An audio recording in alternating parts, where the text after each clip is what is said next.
जंगल में बरसात का मौसम शुरू होने वाला था। सब पक्षी अपने घरों को पक्का करने के लिए लकड़ियां इकट्ठी कर रहे थे। टूनी चिड़िया, हम सब लोग जंगल से लकड़ियां लाकर इसी जगह पर रखेंगे। उसके बाद यहाँ से गठड़ियां बनाकर ले जाएंगे। ठीक है, चलो जल्दी चलते हैं, बरसात का मौसम जल्दी ही शुरू हो जाएगा। पर मुझे लकड़ियां इकट्ठी करनी नहीं आती। मुझे लकड़ियों की पहचान नहीं है। कोई बात नहीं तोते भैया, आप जैसी मर्जी लकड़ियां इकट्ठी करके ले आएं।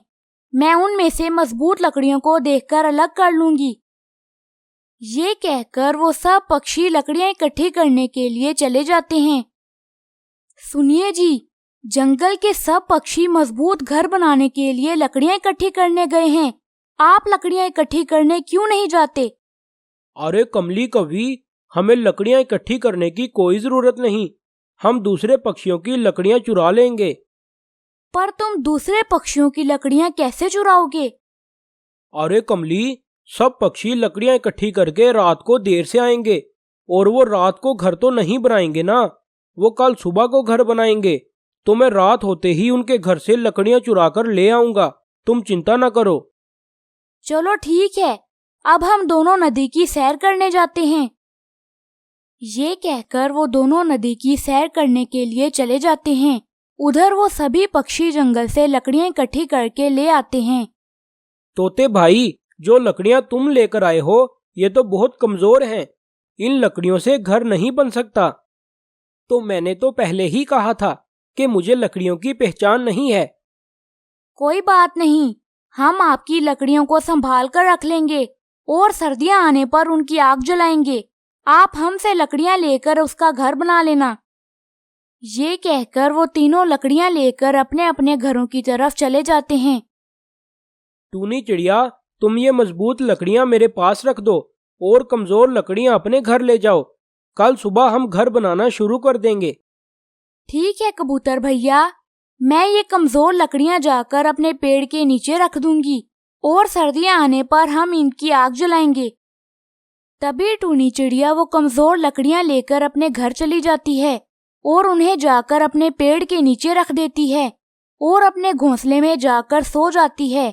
तभी थोड़ी देर बाद रात हो जाती है और कालू कौवा टूनी चिड़िया की लकड़ियां चुरा कर ले जाता है और अगले दिन सब पक्षी अपना अपना घर बनाना शुरू कर देते हैं। कबूतर भैया, हमें अपना घर इस हिसाब से तैयार करना है कि ये ज्यादा बारिशों में भी ना टूटे। टूनी चिड़िया, तुम चिंता न करो, मैं बहुत मजबूत घर बनाऊंगा। थोड़ी देर बाद वो लोग अपना घर बनाकर तैयार कर लेते हैं और उधर कालू कौवा भी कमजोर लकड़ियों से अपना घर बना लेता है। कालू कौवे, हमारा घर तो बहुत सुंदर दिख रहा है, मगर ये मुझे ज्यादा मजबूत नहीं लगता। अरे कमली, ये कोई आम लकड़ियां नहीं हैं, ये टूनी चिड़िया की लकड़ियां हैं। टूनी चिड़िया चुन चुनकर मजबूत लकड़ियां लाई होगी। तुम चिंता न करो, ये घर कभी नहीं टूटेगा। थोड़ी देर बाद पूरे जंगल में काले बादल आ जाते हैं और बहुत तेज बारिश शुरू हो जाती है। सब पक्षी अपने अपने घरों में आराम से बैठे थे।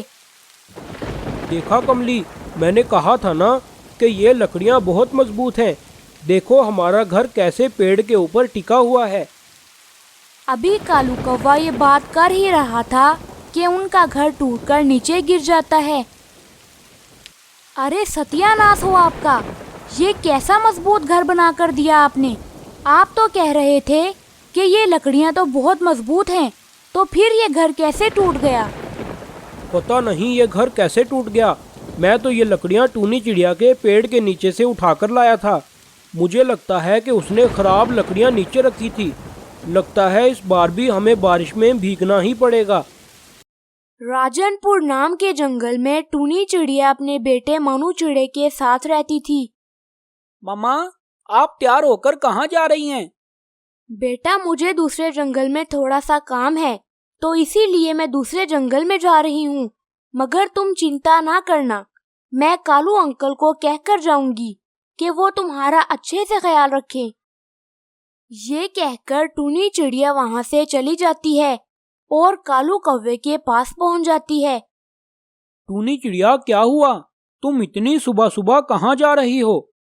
मुझे साथ वाले जंगल में थोड़ा सा काम है, तो इसीलिए मैं वहाँ पर जा रही हूँ। मैं शाम तक वापिस आ जाऊंगी। मैं आपको ये कहने आई थी कि मेरे बेटे मानू चिड़े का ख्याल रखना। लो भला, ये भी कोई कहने की बात है? आखिर हम दोनों पड़ोसी हैं।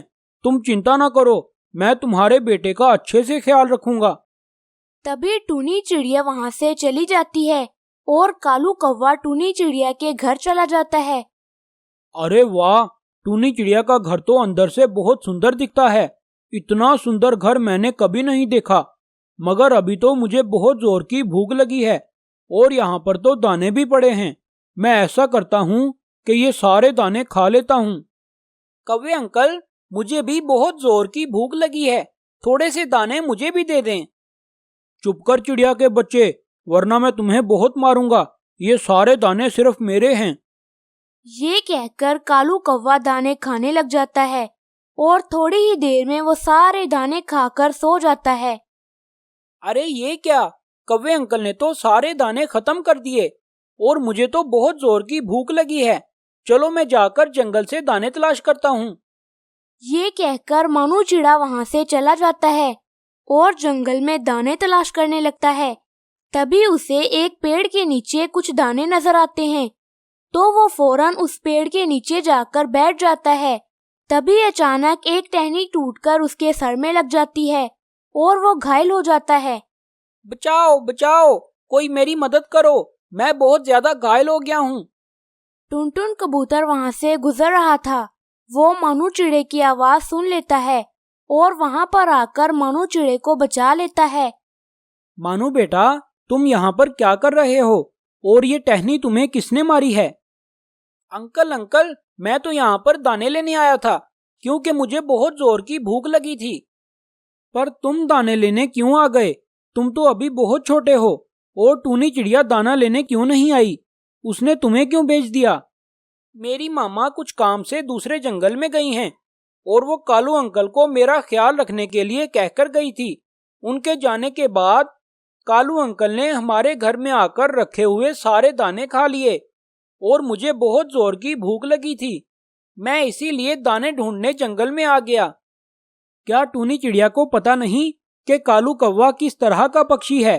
उसको तो बस अपना पेट भरने की चिंता रहती है। चलो खैर, तुम मेरे साथ चलो, मैं तुम्हें तुम्हारे घर छोड़ देता हूँ। दूसरी तरफ टूनी चिड़िया अपने घर वापिस आ जाती है। कालू भैया, दरवाजा खोलें, मैं आ गई हूँ। तभी कालू कौवा दरवाजा खोल देता है और टूनी चिड़िया अंदर आ जाती है। अरे मेरा मानू बेटा कहाँ है? मैं आपको उसका ख्याल रखने के लिए छोड़कर गई थी। टूनी चिड़िया, मुझे बहुत जोर की भूख लगी थी तो मैंने तुम्हारे घर में रखे सारे दाने खा लिए। तुम्हें पता तो है कि खाना खाने के बाद मुझे नींद आ जाती है, तो मैं सो गया था। तो पता नहीं मानू चिड़ा कहाँ चला गया। अरे कामचोर कहीं के, एक तो तुमने मेरे सारे घर के दाने खा लिए, ऊपर से मेरे बेटे का ख्याल भी नहीं रखा। अगर मेरे बेटे को कुछ हो गया तो मैं तुम्हें छोड़ूंगी नहीं। अभी वो दोनों ये बातें कर ही रहे थे कि वहाँ पर टुनटुन कबूतर और मानू चिड़ा आ जाते हैं। अरे मेरे बच्चे, तुम कहाँ चले गए थे? मैंने तुम्हें कितनी दफा मना किया है कि तुम घर से बाहर मत जाया करो। मम्मा, मुझे बहुत जोर की भूख लगी थी और कालू अंकल ने मुझे खाने के लिए दाने नहीं दिए, तो इसीलिए मैं जंगल से दाना ढूंढने गया था। टूनी चिड़िया, तुम भी कमाल करती हो। अपने बेटे का ख्याल रखने को किसे कहकर गई? कालू कौवे को। तुम जानती भी हो कि इसे सिर्फ अपने खाने की चिंता रहती है। तुम मुझे ही बता जाती, मैं तुम्हारे बेटे का अच्छे से ख्याल रखता। मुझसे बहुत बड़ी गलती हो गई जो मैं इसको अपने बेटे का ख्याल रखने का कह गई। आज के बाद मैं ये गलती कभी नहीं करूंगी।